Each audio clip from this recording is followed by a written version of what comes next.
বিদেশ আপনি থাকেন, কিন্তু আপনাকে যদি কেউ শরিক নেয়, আপনি যদি সেক্ষেত্রে কোনো ব্যাটো দেন, কোনো অসন্তুষ্টি প্রকাশ করেন, তাহলে কিন্তু আপনাকে নেওয়া যাবে না। কথা বুঝে নিয়েন। এখানে যারা আজকে রাতে হয়তো কোরবানির পশু কিনবেন, তাদেরকে বলছি বুঝে নিয়েন যে ভাগে কোরবানি দিচ্ছেন, এটা কিন্তু অনেক বড় একটা ম্যান্ডেটরি ইস্যু। অনেকে আছে না যে স্বামী বিদেশ থাকে, আরে আমাদের দেশে প্রায় 1.25 কোটি মানুষ বিদেশে থাকে, বিদেশের রেমিটেন্সে আমাদের দেশটাকে এখন ফুলে ফেপে মোটামুটি বড় হয়েছে। সেই বিদেশে 5 বছর ধরে থাকে, কিন্তু 5 বছরই কিন্তু কোরবানি হচ্ছে, এটার প্রতিনিধিত্ব করছে তার স্ত্রী। কিন্তু ঘটনাটা ঘটে আবার উল্টো দিকে। এটাও কিন্তু একটা জটিলতা হয়।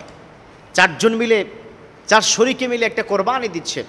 বিদেশ যে ভদ্রলোক থাকে তিনি 2 নাম দিচ্ছে, মানে 2 অংশ তিনি দিচ্ছে। এখন ওই 3 শরিক মিলে গেল পশুর হাটে, কোরবানির পশু কিনলো, বাড়িতে নিয়ে আসলো।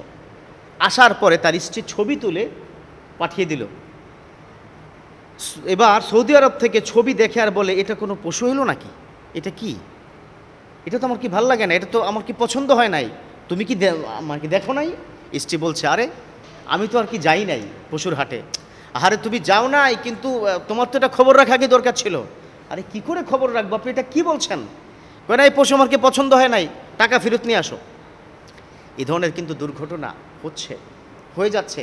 অথচ যেই স্যাক্রিফাইস, যে কোরবানিটা আল্লাহ পর্যন্ত পৌঁছাবে, মন সন্তুষ্ট থাকবে, সবার মন একরকম থাকবে, সেটা বাদ দিয়ে ওই বেটা এখন বিদেশে বসে বলছে কি টাকা নিয়ে আসো। এর মৌলিক কারণটা কি? এর মৌলিক কারণটা হচ্ছে এটাই যে 4 শরিক, 5 শরিক, 7 শরিক সবার উপস্থিতি একান্ত প্রয়োজন। টাকা পয়সা আছে বলেই বিদেশি ওই লোকটাকে মানে কি নিয়েছেন।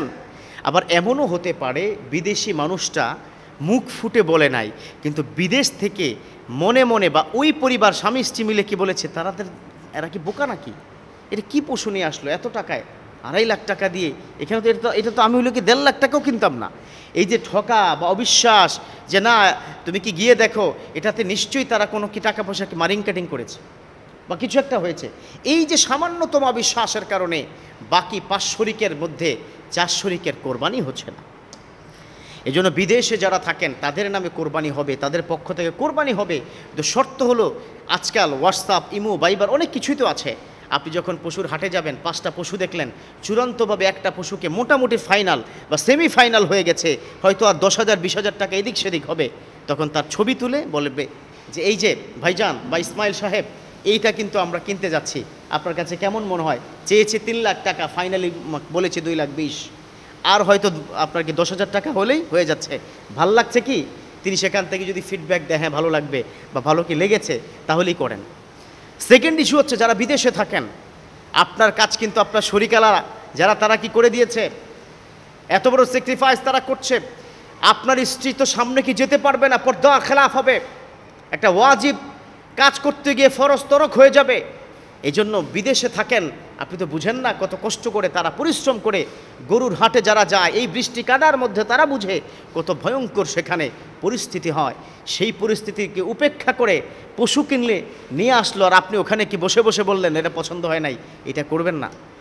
যারা বিদেশে থাকছেন, those people are right now in foreign, যারা এই মুহূর্তে বিদেশে আছেন, please don't do this type of matter. এই ধরনের কাজ করবেন না।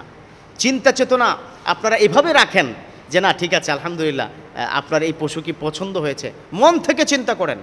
কারণ লা ইয়ানালুল্লাহু লুহুমুহা ওয়ালা দিমাউহা ওয়ালাকিন ইয়ানালুহু তাকওয়া মিনকুম। পশুর গোশত, হাড্ডি, রক্ত কিছু আল্লাহ পর্যন্ত পৌঁছায় না। এই যে আত্মতৃপ্তি, আত্মসন্তুষ্টি, সবাই মিলেমিশে কোরবানি করা, এটাই আল্লাহ পর্যন্ত পৌঁছায়। অতএব মন ভালো করবেন। আল্লাহ পাক আমাদের বিদেশি প্রবাসী যারা থাকেন তাদের মনটাকে ভালো রাখুক, তারা যেন কোরবানি সঠিকভাবে দিতে পারে, হালাল ইনকাম দিয়ে আল্লাহ তৌফিক দান করুক, আমিন।